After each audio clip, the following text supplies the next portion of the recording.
شہر کے اس حصے میں جہاں سورج بھی آہستہ آہستہ جھانکتا تھا، ایک تنگ سی گلی تھی۔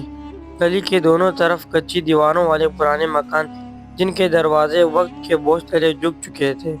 اسی گلی کے آخر میں ایک ٹوٹے ہوئے درخت کے سائے تلے ایک چھوٹی سی دکان تھی۔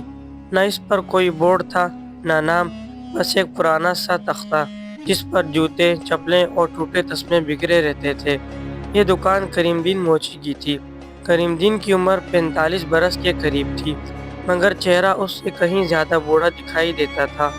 آنکھوں کے گرد گہرے حلقے، پیشانی پر مستقل فکر کی لکیریں اور ہاتھ جو ہر وقت سوئی دھاگے سے کھیلتے رہتے تھے سخت اور کھردلے ہو چکے تھے۔ ان ہاتھوں نے برسوں کی محنت سمیٹی تھی، مگر قسمت نے ابھی تک انہیں نرمی کا احساس نہیں دیا تھا۔ ہر صبح فجر کی اذان کے ساتھ کریم الدین بیدار ہوتا، وضو کرتا، 2 رکعت نفل ادا کرتا اور پھر ہاتھ اٹھا کر بس ایک ہی دعا کرتا: یا اللہ رزق میں برکت دے، دل میں شکوہ نہ آئے۔ یہ دعا اس کے دن کی ابتدا بھی تھی اور طاقت بھی۔ کریم الدین کی زندگی سادہ تھی مگر مشکلات سے بھری ہوئی۔ ایک چھوٹا سا گھر جس میں مٹی کی دیواریں اور ٹپکتی چھت تھی، ایک بیوی زینب جو صبر کی تصویر تھی، 2 بچے 12 سالہ احمد اور 8 سالہ مریم جن کی خواہشیں ان کے باپ کی کمائی سے کہیں زیادہ بڑی تھیں، مگر زبان پر کبھی شکوہ نہ آتا۔ کریم الدین دن بھر جوتے سیتا، کوئی پرانا جوتا لاتا، کوئی ٹوٹی چپل، کوئی پھٹا ہوا تسمہ۔ کبھی کسی گاہک سے 10 روپے ملتے، کبھی 20۔ کئی بار تو شام ایسی آتی کہ دکان بند کرتے ہوئے جیب میں گنے جانے کے قابل بھی پیسے نہ ہوتے، مگر اس سب کے باوجود کریم الدین کے دل میں ایک خواہش تھی، ایک ایسی خواہش جو برسوں سے اس کے سینے میں دھڑک رہی تھی: حج۔ ہر سال ذوالحجہ کے دنوں میں جب شہر کے امیر لوگ سفید لباس میں ملبوس سامان باندھتے حج کے لیے روانہ ہوتے تو کریم الدین کی نظریں انہیں خاموشی سے دیکھتی رہتی۔ بس اڈے کے پاس کھڑا ہو کر وہ ان قافلوں کو جاتا دیکھتا، کسی کی آنکھوں میں خوشی، کسی کے چہرے پر فخر، اور کریم الدین وہ صرف مسکراتا اور آہستہ سے کہتا: انشاءاللہ ایک دن میرا نام بھی بلایا جائے گا۔ کئی لوگوں نے اس کی بات کا مذاق اڑایا: ارے موچی، تو اور حج، پہلے تو وقت کی روٹی تو پوری کر لو۔ یہ جملے تیر کی طرح لگتے، مگر کریم الدین کبھی جواب نہ دیتا۔ وہ جانتا تھا کہ اس کی حیثیت کیا ہے، مگر وہ یہ بھی جانتا تھا کہ اللہ حیثیت نہیں نیت دیکھتا ہے۔ ایک دن دکان پر بیٹھے بیٹھے اس نے ایک بوڑھے حاجی کو دیکھا جو واپس لوٹا تھا۔ اس کے چہرے پر عجیب سی روشنی تھی۔ لوگ اس کے ارد گرد بیٹھے مکہ اور مدینہ کی باتیں سن رہے تھے۔ کریم الدین کا دل بے اختیار بھر آیا۔ اس رات گھر آ کر اس نے زینب سے کہا: بی بی، اگر اللہ نے چاہا تو ایک دن ہم بھی اس گھر کی زیارت کریں گے۔ زینب نے مسکرا کر جواب دیا: اللہ بڑا کریم ہے، نیت سچی ہو تو راستے خود بن جاتے ہیں۔ اسی رات کریم الدین نے ایک پرانی سی ڈبی نکالی، اس میں چند سکے ڈالے اور ڈبی بند کر دی۔ یہ حج کی ڈبی تھی۔ اس نے دل ہی دل میں کہا: کتنا وقت لگے گا نہیں جانتا، مگر آغاز تو ہو گیا ہے۔ وہ نہیں جانتا تھا کہ یہ چھوٹی سی ڈبی اس کی زندگی کا سب سے بڑا امتحان بننے والی ہے۔ وہ نہیں جانتا تھا کہ صبر، قربانی اور نیت کا سفر ابھی شروع ہوا ہے، اور یہ بھی نہیں جانتا تھا کہ اللہ اس کے لیے وہ راستہ تیار کر رہا ہے جو اس کے وہم و گمان میں بھی نہ تھا۔ کریم الدین کی زندگی میں دن آتے تھے اور چلے جاتے تھے، مگر مشکلات جیسے ان کے دروازے پر مستقل دستک دیتی رہتی تھی۔ اس کی جو چھوٹی سی حج کی ڈبی تھی جو اس نے خود اپنے ہاتھوں سے بنائی تھی، وہ اب اس کے بستر کے قریب رکھ دی گئی تھی۔ ہر رات سونے سے پہلے وہ اسے دیکھتا، کبھی ہاتھ میں اٹھاتا اور پھر آہستہ سے رکھ دیتا جیسے کوئی مقدس امانت ہو۔ دن گزرنے لگے، کبھی ایک دن میں 50 روپے آ جاتے، کبھی پورا دن گزر جاتا اور دکان پر ایک بھی گاہک نہ آتا۔ شہر بدل رہا تھا، نئے جوتوں کی دکانیں کھل رہی تھیں، فینسی شوز، مشین سے بننے والے جوتے، اور لوگ اب موچی کے پاس کم آتے تھے۔ ایک شام جب کریم الدین کی دکان سمیٹ رہا تھا، احمد تیزی سے دوڑتا ہوا آیا: ابا، مریم کو بہت تیز بخار ہے۔ کریم الدین کے ہاتھ سے جوتا گر پڑا، دل جیسے سینے میں رک سا گیا۔ وہ فوراً دکان بند کر کے گھر کی طرف بھاگا۔ مریم چارپائی پر لیٹی تھی، چہرہ سرخ، سانس تیز، آنکھیں نیم بند۔ زینب کی آنکھوں میں آنسو تھے، وہ دن سے بخار اتر ہی نہیں رہا تھا۔ حکیم کو دکھایا تھا مگر دوا سے بھی کچھ فرق نہیں پڑا۔ کریم الدین نے مریم کے ماتھے پر ہاتھ رکھا، تپش اس کے ہاتھ کو جلا رہی تھی۔ اسی لمحے اس کے دل میں ایک خوف نے جگہ بنا لی۔ اس رات وہ مریم کو سرکاری اسپتال لے گیا۔ لمبی لائنیں، شور، چیخ و پکار۔ آخرکار ڈاکٹر نے بتایا بخار شدید ہے، دوا لینی پڑے گی، ٹیسٹ بھی ہوں گے۔ کریم دین نے جیب میں ہاتھ ڈالا، چند سکے اور ایک پرانا نوٹ۔ دل بیٹھ گیا۔ وہ جانتا تھا کہ یہ پیسے کافی نہیں۔ گھر واپس آ کر زینب نے خاموشی سے پوچھا، کتنے پیسے لگیں گے؟ کریم دین نے نظریں جھکا لی، جتنے ہمارے پاس نہیں ہیں۔ اسی رات پہلی بار کریم دین کی نظر اس حج والی ڈبی پر پڑی، اور اس نظر میں ایک عجیب سا سوال تھا۔ وہ اٹھا، ڈبی ہاتھ میں لی، ہلائی۔ اندر چند سکے اور کچھ نوٹ تھے، برسوں کی چھوٹی چھوٹی جمع پونجی۔ دل میں آواز آئی، بچی کی جان زیادہ قیمتی ہے یا ایک خواب؟ وہ پوری رات سو نہ سکا۔ کبھی مریم کے پاس بیٹھتا، کبھی ڈبی کو دیکھتا۔ فجر کے وقت اس نے وضو کیا اور نماز کے بعد دیر تک سجدے میں رہا۔ یا اللہ، تو جانتا ہے میں کیا چاہتا ہوں، مگر تو یہ بھی جانتا ہے کہ میری بیٹی میری امانت ہے۔ اگر یہ پیسے اس کے کام آ سکتے ہیں تو میں راضی ہوں، بس میرے دل سے حج کی حسرت نہ چھیننا۔ اگلے دن اس نے ڈبی کھول دی، ایک ایک روپیہ گنا اور بغیر کسی افسوس کے سب دوا پر خرچ کر دیا۔ مریم کا علاج شروع ہوا۔ چند دنوں میں بخار اترنے لگا۔ زینب کی آنکھوں میں شکر کے آنسو تھے، مگر کریم دن اس کے دل میں ایک عجیب سا خالی پن تھا۔ ڈبی اب خالی تھی۔ کچھ دن بعد قرض کی باری آئی۔ محلے کی دکاندار، جاننے والے، سب نے ہاتھ کھینچ لیا۔ آخرکار اسے ایک سخت مزاج سود خور سے قرض لینا پڑا۔ روزانہ کی کمائی کا بڑا حصہ سود میں جانے لگا۔ لوگ باتیں کرنے لگے، کریم دین کا وقت برا چل رہا ہے۔ موچی کے خواب بہت بڑے تھے، مگر کریم دین نے شکوہ نہیں کیا۔ ہر جمعہ وہ مسجد جاتا، ہاتھ اٹھا کر کہتا، یا اللہ، تو نے لیا بھی تو دیا بھی ہے، مجھے صبر دے اور نیت کو زندہ رکھ۔ ایک دن دکان پر ایک اجنبی آیا۔ صاف کپڑے، پر اعتماد لہجہ۔ اس نے جوتا دیا اور بیٹھ کر کریم دین کو غور سے دیکھنے لگا۔ کتنے پیسے لوگے؟ اس نے پوچھا۔ کریم دین نے عام سا جواب دیا، جو مناسب سمجھے۔ وہ آدمی مسکرایا، کچھ پیسے رکھے اور جاتے ہوئے بس اتنا کہا، اللہ نیت والوں کو کبھی خالی ہاتھ نہیں لوٹاتا۔ کریم دین نے اس جملے پر غور کیا، مگر اسے معلوم نہ تھا کہ یہ اجنبی اس کی زندگی میں امتحان کے بعد انعام کا پہلا دروازہ بننے والا ہے۔ کریم دین کے دن اب پہلے سے زیادہ بھاری گزرنے لگے۔ مریم کی بیماری تو اتر گئی، مگر اس کے اثرات گھر کی فضا میں باقی تھے۔ قرض کا بوجھ، سود کی فکر اور روزانہ کی غیر یقینی کمائی، یہ سب اس کے کندھوں پر ایسے تھے جیسے کوئی نظر نہ آنے والا بوجھ ہو۔ پھر بھی وہ روزانہ وقت پر دکان کھولتا، تختے پر بیٹھتا، سوئی دھاگا ہاتھ میں لیتا اور دل ہی دل میں کہتا، یا اللہ، آج بھی تیرے نام سے آغاز ہے۔ وہ اجنبی جو چند دن پہلے آیا تھا، کریم دین کے ذہن سے نکل نہیں پا رہا تھا۔ اس کی آنکھوں میں عجیب سی گہرائی تھی، جیسے وہ صرف جوتا نہیں، انسان کو بھی پرکھ رہا ہو۔ ایک ہفتہ گزرا۔ ایک دوپہر جب دھوپ تیز تھی اور گلی میں خاموشی چھائی ہوئی تھی، وہی اجنبی دوبارہ آیا۔ اس بار وہ تنہا نہیں تھا، اس کے ساتھ ایک نوعمر لڑکا بھی تھا، شاید ڈرائیور یا مددگار ہو۔ وہ دکان کے سامنے رکا، جوتا اتارا اور بیٹھ گیا۔ کریم دین، اس نے نام لے کر پوچھا۔ کریم دین چونکا۔ جی، آپ مجھے جانتے ہیں؟ اجنبی نے ہلکی سی مسکراہٹ کے ساتھ کہا، میں لوگوں کو دیکھ کر پہچان لیتا ہوں۔ کیا کام ٹھیک چل رہا ہے؟ کریم دین نے کندھے اچکاتے ہوئے کہا، اللہ کا شکر ہے، جتنا دیتا ہے اس میں گزارا ہو جاتا ہے۔ اجنبی نے غور سے اس کے چہرے کو دیکھا۔ اور خواب؟ کریم دین نے سر اٹھایا۔ خواب؟ ہاں، کوئی ایسا خواب جو ابھی پورا نہ ہوا ہو؟ کریم دین لمحے بھر خاموش رہا، پھر آہستہ سے بولا، حج۔ یہ لفظ کہتے ہی اس کی آواز میں لرزش آ گئی۔ اجنبی کی آنکھوں میں ایک چمک سی ابھری، مگر اس نے فوراً چھپا لی۔ اور تمہیں لگتا ہے تم کر سکو گے؟ اس نے قدرے سخت لہجے میں پوچھا۔ کریم دین نے نظریں جھکا لی۔ نہ میں جانتا ہوں، نہ آپ، بس اللہ جانتا ہے۔ یہ جواب سن کر اجنبی کچھ دیر خاموش رہا، پھر اس نے جیب سے پیسے نکالے، معمول سے کہیں زیادہ، اور جوتے کے پاس رکھ دیے۔ یہ زیادہ ہے، کریم دین نے فوراً کہا۔ سمجھ لو مزدوری نہیں، دعا کا بدلہ ہے، اجنبی نے مختصر جواب دیا اور اٹھ کر چلا گیا۔ اس دن کریم دین کی کمائی غیر معمولی تھی، مگر دل میں خوشی نہیں تھی۔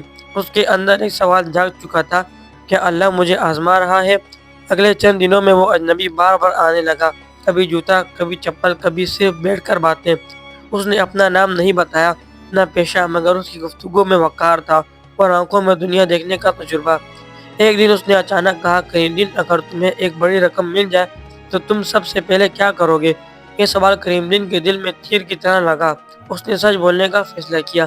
سب سے پہلے قرض اتاروں گا، پھر بچوں کی ضرورتیں پوری کروں گا، اور اگر کچھ بچ گیا تو حج کی ڈبی دوبارہ بھرنا شروع کر دوں گا۔ اجنبی نے کہا، اور اگر میں کہوں کہ وہ رقم حج کے لیے کافی ہو سکتی ہے؟ کریم دین کا دل زور سے دھڑکا، مگر اس نے فوراً سر جھکا لیا۔ حج اللہ کا بلاوا ہوتا ہے، انسان کا منصوبہ نہیں۔ یہ سن کر اجنبی نے پہلی بار کھل کر مسکرایا، مگر اس مسکراہٹ میں خوشی کم امتحان زیادہ تھا۔ اسی رات کریم دین گھر آیا تو زینب نے بتایا، سود خور کل پورے پیسے مانگ رہا ہے، کہتا ہے ورنہ دکان کا سامان اٹھا لے گا۔ کریم دین خاموش ہو گیا۔ اس نے خالی ڈبی کی طرف دیکھا۔ دل میں ایک لمحے کو آیا، کاش وہ اجنبی دوبارہ آئے، مگر پھر فوراً خود کو ٹوکا، دل کو انسانوں سے نہیں اللہ سے لگاؤ۔ اگلے دن اجنبی آیا، مگر اس بار اس کے ہاتھ میں ایک لفافہ تھا۔ اس نے لفافہ کریم دین کے سامنے رکھ دیا۔ یہ رکھ لو۔ کریم دین نے ہاتھ پیچھے کر لیے، نہیں، میں خیرات نہیں لیتا۔ اجنبی کا لہجہ سخت ہو گیا، یہ خیرات نہیں، امانت ہے، ایک آزمائش۔ کریم دین نے لفافہ نہیں کھولا، اگر آزمائش ہے تو میں جواب کل دوں گا۔ اجنبی نے سر ہلایا، میں انتظار کروں گا۔ وہ چلا گیا۔ کریم دین نے لفافہ بستر کے پاس رکھ دیا، ساری رات کروٹیں بدلتا رہا۔ فجر کے وقت اس نے لفافہ اٹھایا، یا اللہ، اگر یہ میرے لیے بہتر ہے تو دل کھول دے، اور اگر نہیں تو مجھے انکار کی ہمت دے۔ یہ رات اس کی زندگی کی سب سے بھاری رات تھی، اور فیصلہ ابھی باقی تھا۔ دعا سے فارغ ہو کر کریم دین نے لفافہ کھولا۔ لفافے میں ایک بھاری رقم موجود تھی۔ اس نے اللہ کا شکر ادا کیا اور دل میں سوچا کہ حج ادا کر لیا جائے۔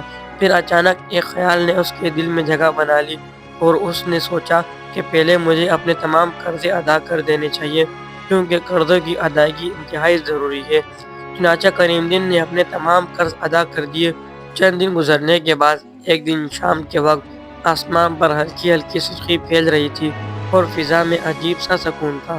کریم دین دکان بند کر کے گھر لوٹا تو اس کے دل میں ایک انجان سی بے چینی تھی، نہ کوئی فکر، نہ قرض، نہ خوف، پھر بھی دل تیزی سے دھڑک رہا تھا، جیسے کسی بڑی خبر کا انتظار ہو۔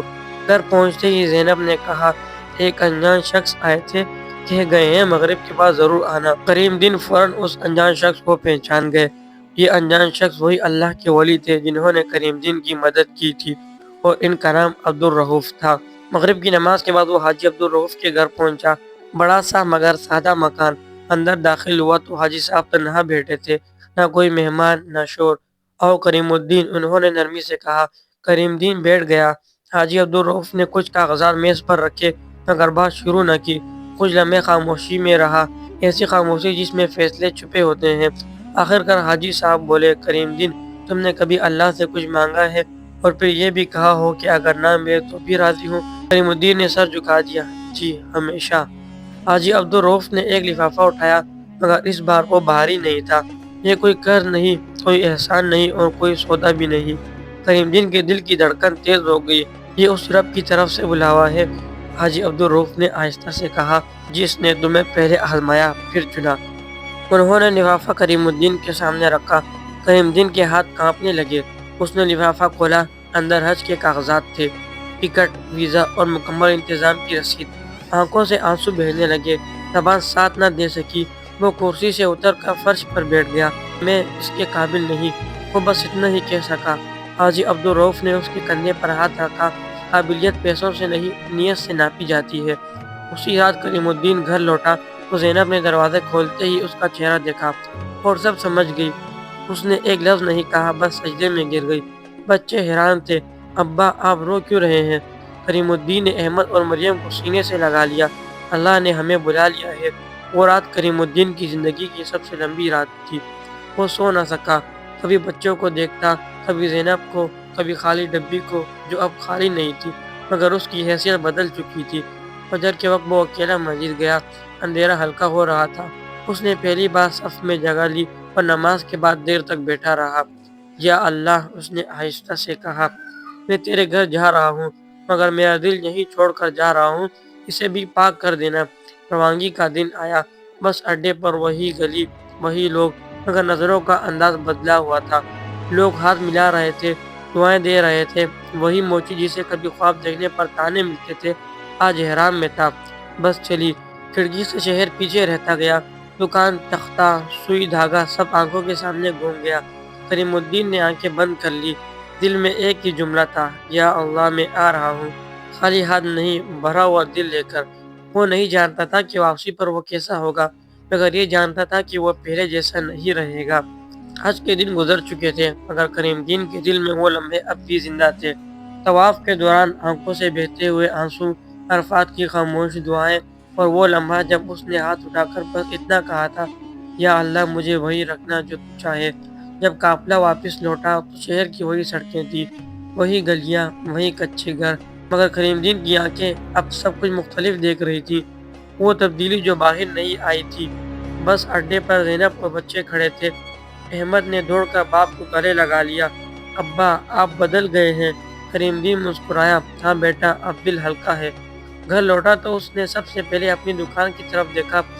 وہی تختہ، وہی سوئی دھاگا، مگر اب یہ اس کے لیے صرف روزگار نہیں، عبادت تھے۔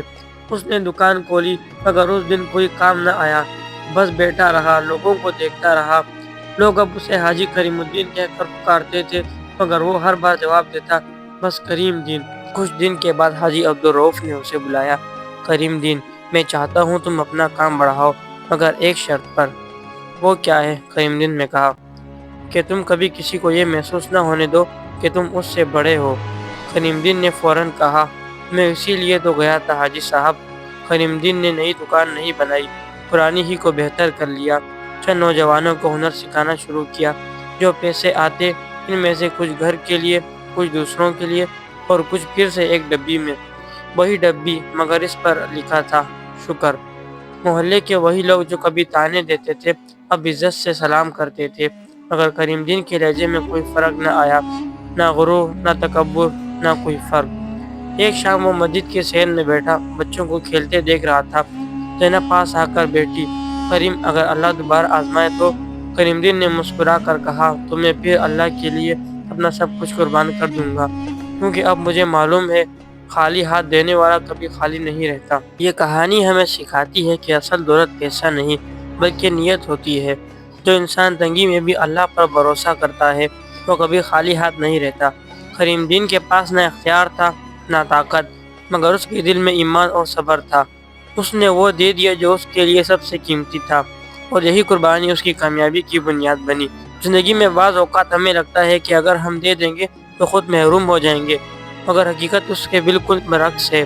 اللہ کے راستے میں دیا گیا کبھی ضائع نہیں جاتا، بلکہ وہ وقت آنے پر عزت، سکون اور برکت کی صورت میں واپس ملتا ہے۔ یہ کہانی ہمیں یاد دلاتی ہے کہ اللہ انسان کی حیثیت نہیں دیکھتا بلکہ نیت دیکھتا ہے۔ جب نیت سچی ہو تو راستہ خود بن جاتے ہیں اور صبر کا انجام ہمیشہ خیر ہوتا ہے۔ کریم دین ہمیں یہ سبق دیتا ہے کہ جو شخص دل سے کریم ہو اللہ اس کے نصیب کو بھی کریم بنا دیتا ہے۔ اس کے پاس دولت نہیں تھی مگر نیت پاک تھی۔ اس نے ہر مشکل میں اپنے رب کا شکر ادا کیا۔ دوستوں اگر ویڈیو اچھی لگی ہو تو ویڈیو کو لائک اور چینل کو سبسکرائب کریں۔ شکریہ۔